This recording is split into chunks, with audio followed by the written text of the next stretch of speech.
CM Revanth రెడ్డిపై DK అరుణ మండిపడ్డారు. Revanth CM అయ్యి 100 రోజులైనా ఒక్క హామీ కూడా నెరవేర్చలేదని ఆగ్రహం వ్యక్తం చేశారు. ఓట్లు అడిగే అర్హత కాంగ్రెస్ నేతలకు లేదని, రేవంత్ వల్లే కొడంగల్ ప్రాంతం ఎడారిగా మారిందని డీకే అరుణ విమర్శించారు. మహిళలంటే గౌరవం లేకుండా కల్తీ రక్తమని మాట్లాడటం సరికాదంటూ ఆగ్రహం వ్యక్తం చేశారు. నారాయణపేట జిల్లా మద్దూరులో డీకే అరుణ సమక్షంలో పలువురు బీజేపీలో చేరారు.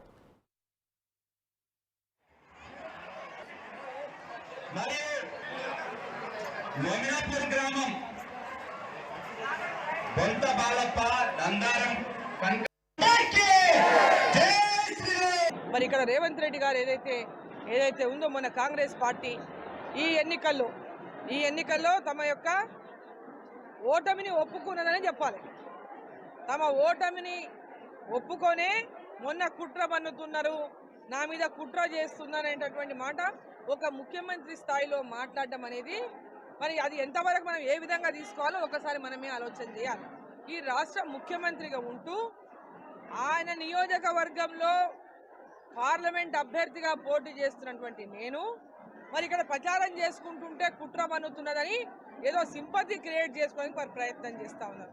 ఏదో కుట్ర పన్నుతున్నారు, ఈ ఎన్నికల్లో కనుక అది కొడంగల్లో మెజార్టీ రాకుంటే ఆయనకేదో ప్రమాదం అవుతుంది, ఆయన ముఖ్యమంత్రి ఉంటాడో పోతాడో అన్న చందంగా ప్రజల్ని భయపడిచ్చే విధంగా ఈ ప్రాంతంలో వాళ్ళకి సెంటిమెంట్గా ఏదో సింపతి కోసం ప్రయత్నం చేస్తూ ఉన్నారు.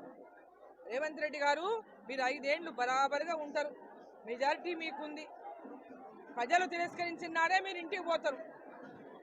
ఈరోజు ఎన్నికల్లో ఆల్రెడీ మీకు ఓటేసి గెలిపించారు, మీరు ముఖ్యమంత్రిగా ఉన్నారు.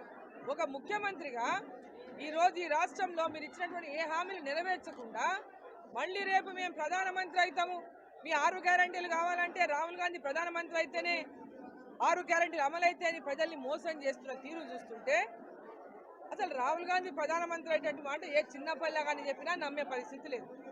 అసలు నరేంద్ర మోదీ గారికి ధీటుగా ఒక ప్రతిపక్షంలో ఒక నాయకుడే లేడు.